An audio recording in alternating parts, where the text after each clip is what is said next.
بلوچستان کے شہر کلات سے ہمارے گدروشیا پوائنٹ کے نمائندہ نائب اسرار مینگل کی رپورٹ کے مطابق ڈپٹی کمشنر کلات منیر احمد دورانی نے ضلع کلات میں مردم شماری 2023 کا افتتاح کر دیا۔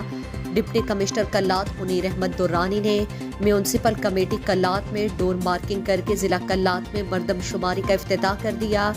اس موقع پر wing commander F C Kalat colonel Umar, additional deputy commissioner Kalat Fida Baloch, C S C کے نمائندے عبدالسلام بارانزئی اور نادرہ کے نمائندے منور علی لانگو بھی موجود تھے۔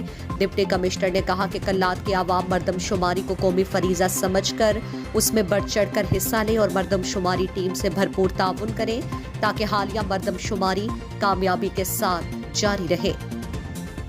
مزید دلچسپ معلومات اور خبروں سے آگاہ ہونے کے لیے Gedrosia point Facebook page, Instagram, Twitter کو فالو اور یوٹیوب چینل کو سبسکرائب کریں۔ بیل آئیکن بٹن دبانا نہ بھولیں